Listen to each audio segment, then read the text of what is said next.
We just left the briefing, and we were talking about Iran. I want to state at the outset, I support President Trump. I support and respect the manner in which he has approached his commander-in-chief powers. I believe that more than any other president in my lifetime, President Trump has shown a lot of restraint. He's been reluctant to get us involved in wars all over the globe. He's been very mindful and respectful of the fact that when the American people are asked to give up blood and treasure, they're sending off their sons and their daughters, their moms and their dads into battlefield. And he's therefore very careful about it. I respect that enormously. My comments at the moment are not directed toward the attack that occurred on Friday. We'll leave that to another day. I will say that we were brought into this briefing today to talk to us about that attack on Friday. I had hoped and expected to receive more information outlining the legal, factual, and moral justification for the attack. I was left somewhat unsatisfied on that front. The briefing lasted only 75 minutes, whereupon our briefers left. This, however, is not the biggest problem I have with the briefing, which I would add was probably the worst briefing I've seen, at least on a military issue, in the 9 years I've served in the United States Senate. What I found so distressing about that briefing was that one of the messages we received from the briefers was, do not debate, do not discuss the issue of the appropriateness of further military intervention against Iran. And that if you do, you'll be emboldening Iran. The implication being that we would somehow be making America less safe by having a debate or a discussion about the appropriateness of further military involvement against the government of Iran. Now, I find this insulting and demeaning, not personally, but to the office that each of the 100 senators in this building happens to hold. I find it insulting and I find it demeaning to the Constitution of the United States, to which we've all sworn an oath. It is, after all, the prerogative of the legislative branch to declare war. Article 1, Section 8 makes that very clear. Alexander Hamilton in Federalist Number 69 made clear that this was a sharp contrast from the form of government that we had prior to the Revolution, a form of government in which the executive, the king, had the power to take us to war.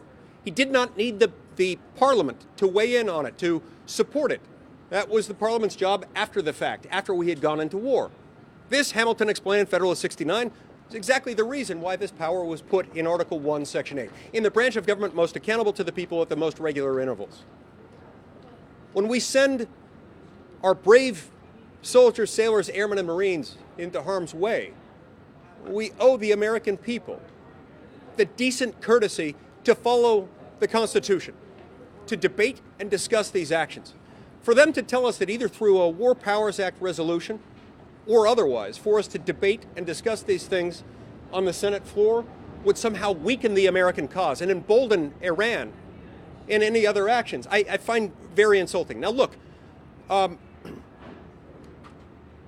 hope that they'll come back and they'll say, no, you misunderstood us. We didn't say that at all. I wish I could believe that. I will note that when those words were uttered, not one of the briefers stood in objection. Not one of the briefers pushed back on that and said, we want to make clear that this is still the constitutional prerogative of Congress. I also want to make clear that I walked into that briefing undecided as to whether to support the resolution under the War Powers Act introduced by Senator Kaine. Now, Senator Kaine and I have had some discussions. I've got some concerns with some of the language, particularly in some of the whereas clauses that he's introduced. He's agreed to make some changes.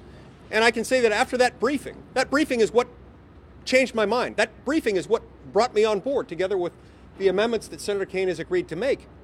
I'm now going to support it. I walked into the briefing undecided. I walked out decided, specifically because of what happened in that briefing. It is not acceptable for officials within the executive branch of government, I don't care whether they're with the CIA, with the Department of Defense, or otherwise, to come in and tell us that we can't debate and discuss the appropriateness of military intervention against Iran. It's un-American, it's unconstitutional, and it's wrong. And I hope and expect that they will show greater deference to their own limited power in the future. and to the power that belongs to Congress. This is not about us. It's not about any one of us. This is about our fidelity to those we represent. These powers are not ours. They don't belong to any of us. But when we allow them to be exercised through the wrong branches of government, with the wrong process, when you don't have debate and discussion, you don't allow the process itself to correct itself for the American people who will be most affected by these decisions to weigh in. That was insulting. That was demeaning to the process ordained by the Constitution, and I find it completely unacceptable.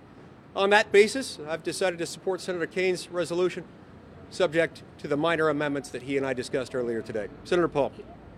Thank you. I joined Senator Lee in making the decision to also support the War Powers resolution. I wanted to hear the intelligence first. What I hear was less than satisfying, but one of the arguments that's been bandied about in public I think is particularly insulting to logic, the Constitution, and the intent of our founding fathers. The argument has been made that the use of authorization of force voted on in 2002 to go to war with Saddam Hussein and his government is justification for anything they want to do in Iraq today, including killing an Iranian general. I see no way in the world you could logically argue that an authorization to have war with Saddam Hussein has anything to do with having war with people currently in Iraq. I think we need to have a debate about the separation of powers. I too am a supporter of the president. I consider myself to be a friend of the president. I think the president's instincts on trying to show restraint and keep us out of war are good. I frankly think he will not unnecessarily escalate things. However, the debate is bigger than just this debate. The debate is a 70-year-long debate that began in 1950 with Korea and Truman. This is a debate, and many have written that Congress has abdicated their duty. Today, this is Senator Lee and I stepping up and saying we are not abdicating our duty. Our duty under the Constitution is for us to debate when we go to war, and we, for one, are not going to abdicate that duty. We'll be happy to take questions. Could you guys, I know there's very little you can say about the details, but could you give us a better sense of who exactly was saying this to you, that you should debate this? Was it all of them? Was it a specific cabinet member or agency director? You know, before I comment on that publicly, I'd really like to have a conversation with the president so I can make him aware of what we were told and by whom. But I will say that the messages we received didn't get any pushback internally from the briefers. What we were told over and over again was, look, this action was necessary. This was a bad guy. We had to do it. And we can't have division, we can't have dissension within our ranks, within our government, or else it sends the wrong signal to the Iranians. And I think that's completely wrong. They were asked repeatedly, what, if anything, would trigger the need for the administration to come back to Congress for a declaration of war or an authorization for the use of military force. At one point, I believe one of the briefers said something along the lines of, I'm sure we could think of something. But they struggled to identify anything. They were asked specifically, well, what about if you concluded, well, it's not my point to get into that here. I don't want to accidentally say anything classified. My point is, they were asked a number of hypotheticals about situations in which they might have to appropriately come and ask for authorization for Congress. Not once did they say, yes, we need to do it in that circumstance. At one point, one of the briefers said something like, don't worry, we'll consult you. Well, with history as our guide, consultation isn't necessarily the same thing as authorization for the use of military force. A declaration of war or an AUMF is what the Constitution requires, and drive-by notification or after-the-fact lame briefings like the one we just received aren't adequate.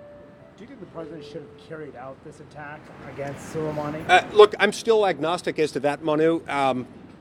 I still haven't had the questions answered that I came into that briefing expecting to ask. They left after 75 minutes. Now, I understand these are busy people. They've got a lot of demands on their time.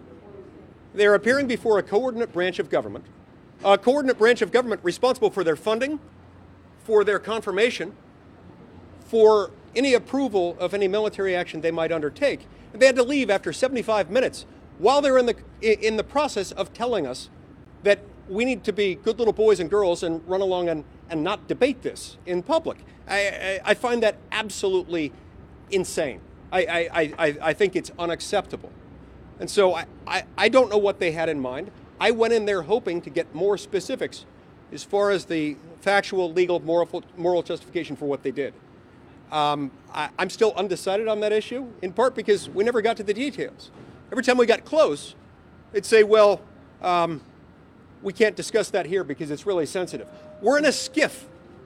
We're in a secure underground bunker where all electronic devices have to be checked at the door, and they still refuse to tell us. I find that really upsetting. Did you get a sense that they were not taking it seriously, almost like they didn't want to be there? No, look, the fact that they were here shows they were taking it seriously. But some of the underlying questions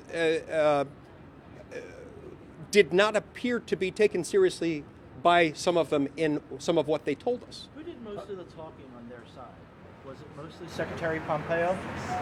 No, I would say there was, the time was pretty evenly distributed between the briefers. So Pompeo is a former member of the House. Do you think he no longer respects members of Congress? I'm not going to speak as to the subjective mindset of any of the briefers, as to whether they respect us or not. I know only that I came in there with a lot of questions, and that when I left, those questions remained unanswered. And I walked out of there not only without answers to all the questions that I had, but having been told that we shouldn't debate this too much because it might be harmful.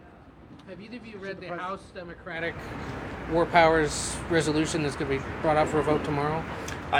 I haven't read that. I've read Senator Kane's But resolution. you welcome the debate at least, if they send something over? Sure. Look, after today, every time they pull a stunt like this, I'm willing to consider and introduce any and every War Powers Act resolution. Senator Paul, you mentioned that they used the justification of the Iraq AUMF. So if they were they basically arguing that because the strike took place on Iraqi soil, that covered?